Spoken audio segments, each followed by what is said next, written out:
Alright, let's really quick talk about rescaling these molds, which I'm doing now. So basically, I brought in my new size model, and I just got rid of all of the stuff except the original pieces, and you actually don't need the outside uh, unless you decide you want your stuff to be, you know, thicker than your, like, 2.4 or whatever size stuff you're using.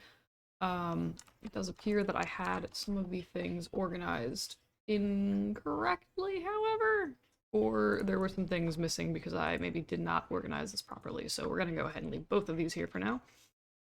Alright, so just scale these up. If you use uniform scaling, like apparently I was just able to enter values of like 1.2 and it got me like where I needed to for this, which is hella convenient. And you should see things will line up decently correctly, more or less. Alright, so let's go ahead and start actually, and this one has like some different stuff with like these little nubbins on them. I seem to have some just like weird additional stuff in here. But anywho, so basically what you would do is you would go through and get rid of like anything you didn't need from the outside. So that would basically be anything that was already thickened. And I'm really curious like why the stuff from the inside is just like not there for some super annoying reason. Anyway, so we're probably gonna end up rebuilding some of this stuff, which is annoying, but whatever. Alright, so we have this outer shell thing, and I'm gonna leave this the way it is, like that's actually fine. Actually, no, sorry, it's not fine. Alright, so I'm just gonna systematically, I guess, work my way in. And just make sure that this is the correct thickness, which again, is largely optional. I just don't like my stuff being crazy, like, you know, if I scale up a mold, from like a small to a large, it's gonna get obscenely thick. And it's gonna like use more filament and take longer to print, and I don't know, it just for some reason it peeves me. It peeves me deeply. Alright, so these nubbins are gonna be a pain in the ass. Alright, so yeah, because so like I said, for some reason it's gotten rid of some of the geometry stuff, so silence phone alarm. So I'm gonna have to jump through some hoops. I'm gonna do just a mesh combine on these. So these are my outside nubbins. I'm just gonna put a copy of these in outside because I'm about to rip these things the fuck apart. Basically what I need to do is go through... Actually, this is probably gonna be quicker than I thought it was gonna be. Yay. Alright, so what I'm gonna do is I'll just start by pulling the sides off by selecting the inside and then everything else. You can see that this is grabbing the extrudes that we did in the original size thing. And I think these nubbins are just gonna end up being slightly larger than I maybe want for this, but alright, so we're gonna go ahead and so that took care of the sides. Now we need to do the extrudes for the inside. So I'm gonna see what happens if I just like push this in. And you can see like again, Maya doesn't do good stuff with 90-degree angles. So what I'm gonna maybe try doing, and like I said, I'm being a little experimental with this right now. What I'm gonna try doing is just deleting the question mark, the inside of these faces, so that it does not have to deal with a 90-degree angle, and then I can add them back in later. This is why I like saving copies of everything, so I don't need to redo, like, all of this stuff. But, oops. And it turns out it didn't do any better than before, which actually seems to maybe be because there's a...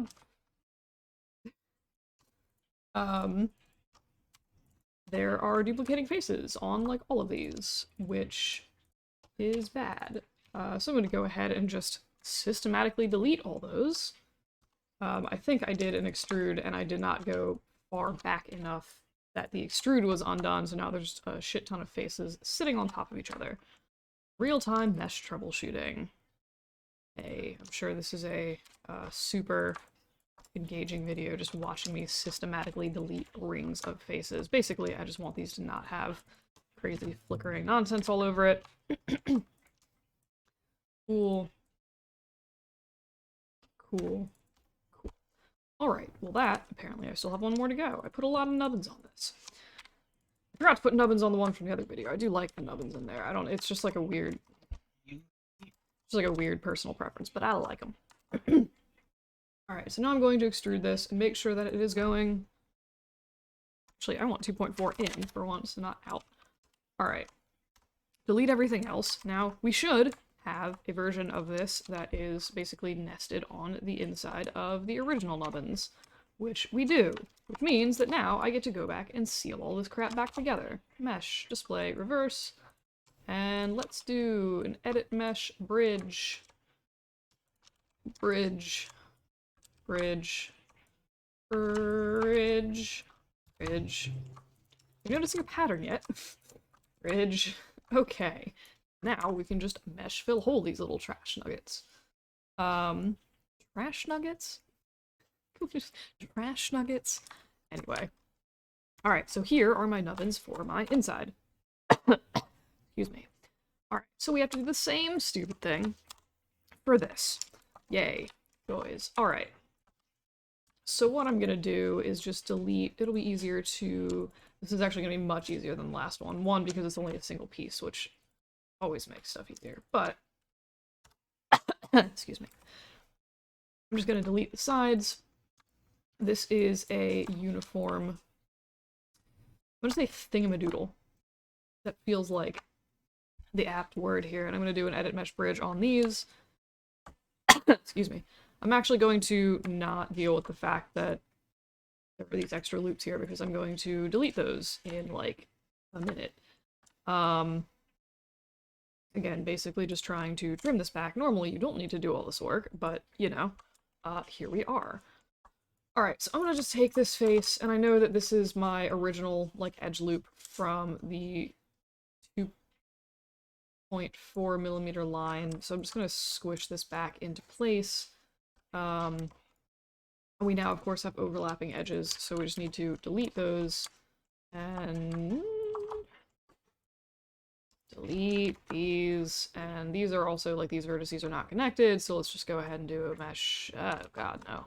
Edit mesh, merge, cool, now we have, like, one chunk of geometry, huzzah. Now also, this is for the inside of this, the outside is now no longer accurate, so we do need to... Shit, that was my inside, wasn't it? Whoops. I just redid a piece for no apparent reason. But, you will notice, it does apparently line up quite closely. That's exciting, I guess. Sort of. Alright, so I'm actually just going to use this one, since it's the correct height and all of that jazz. And I'm just going to go ahead and redo this at the correct specs, I guess. So, 2.4 millimeters on the side. We're going to go ahead and grab all of this scrap, and just do the sides, and then we do another 2.4 millimeters. Yay. And then crush the top down, crush the bottom down, just to ensure that everything's nice and flat and all that jazz. That's gonna go back on the outside. Alright, so now we have this.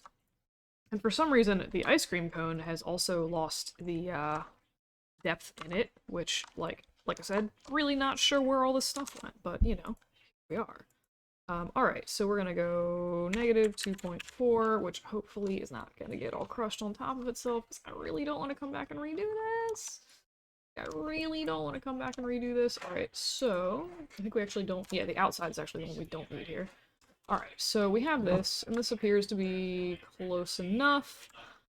Alright, so this is gonna go back on our inside. We need to do this top thing, which I'm just gonna delete this, duplicate this, and just extrude all of these faces the same dang way I've been doing. I don't know why I've been using symmetry for this. I don't usually like leaving symmetry turned on for no reason, because sometimes it just does weird stuff. I don't know, like for circles, it like won't scale it evenly.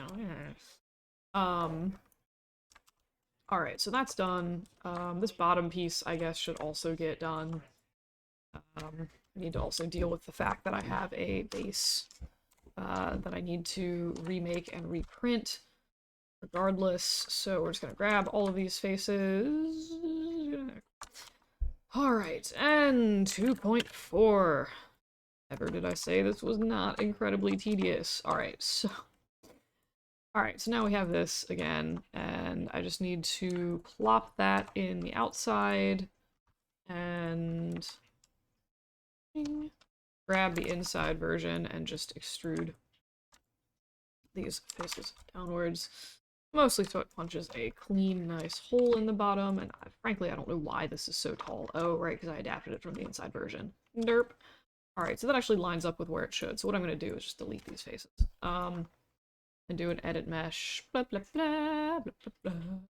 Honestly, this is like not... These are not hard mold shells to make. They just take time. You have to be organized with your pieces. Otherwise, you'll lose your shit.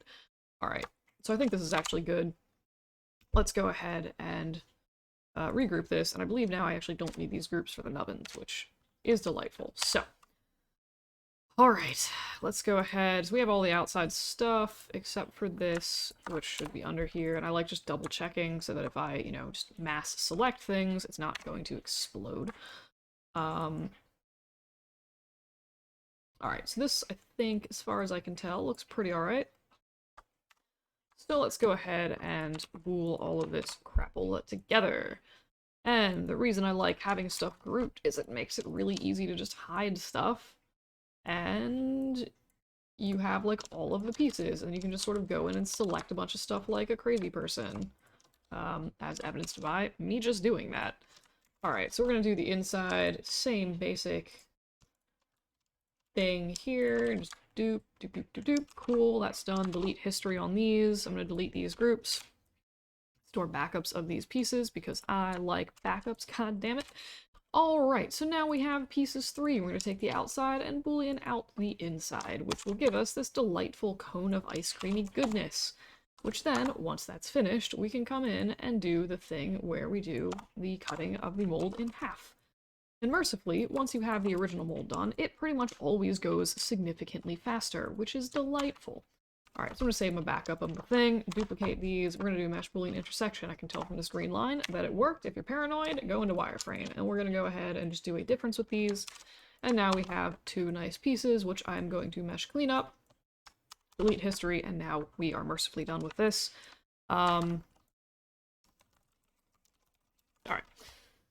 And the only other thing that we need to do here is look at the base for this ice cream, which I actually need to 3D print today, but this should line up and all that stuff, so I'm just going to go ahead and I'm gonna duplicate these pieces, because like I said, I like backups, damn it.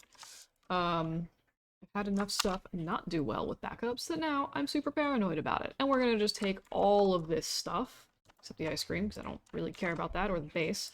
Alright, so all this stuff, and we're just gonna mesh clean up this, which I think I just did on the outside, and now I'm just like redoing stuff. So now, we're done, and you can save your files. Huzzah!